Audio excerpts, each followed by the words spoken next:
ইসলামী bank ATM booth থেকে আপনি কিভাবে কার্ডের মাধ্যমে টাকা উত্তোলন করবেন আজকের এই ভিডিওতে আপনাদেরকে সেই প্রসেসটি দেখিয়ে দেব। তো চলুন কথা না বাড়িয়ে মূল ভিডিওটি শুরু করা যাক। প্রথমে হচ্ছে আপনাকে এটিএম বুথে চলে আসতে হবে, কার্ড দিয়ে তুলবো আমরা।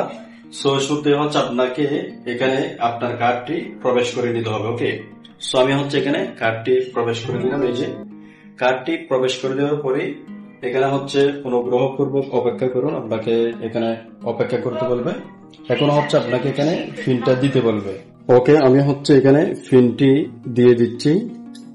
এই যে পিনটি দিয়ে দিলাম, দিয়ে দেওয়ার সাথে সাথে এই যে এখানে অপশনগুলো চলে আসবে আপনি টাকা তোলার জন্য।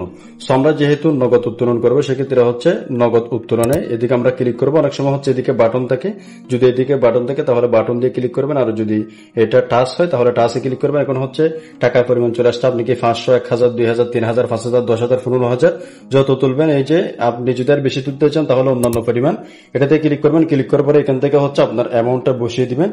আমি হচ্ছে 20,000 টাকা তুলবো, এখানে আমি 20,000 টাকা লিখে দিলাম। এরপর হচ্ছে এখানে সঠিক নামে একটা অপশন পেয়ে যাবেন, আপনি সঠিকের মধ্যে ক্লিক করবেন। ক্লিক করার সাথে সাথে আপনার টাকা গণনা হচ্ছে, যে দেখতে পাচ্ছেন অলরেডি কিন্তু আমাদের টাকা এখানে বেরিয়ে গিয়েছে। ওকে, এই যে আমরা টাকা কিন্তু তুলে ফেললাম। এখন হচ্ছে অনুগ্রহপূর্বক আপনার টাকা সংগ্রহ করুন। আমরা হচ্ছে টাকা নিয়ে নিয়েছি, এরপর হচ্ছে একটু ওয়েট করবে।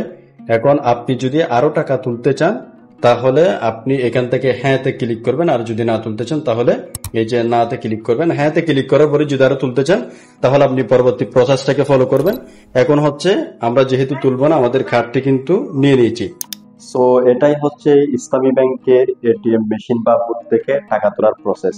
যদি আজকের এই ভিডিওটি দেখে আপনাদের কাছে ভালো লাগে থাকে, হেল্পফুল হয়ে থাকে, ভিডিওতে একটি লাইক করে দেবেন এবং অন্য কেউ যেন উপকৃত হতে পারে ভিডিওটি অবশ্যই শেয়ার করে দেবেন।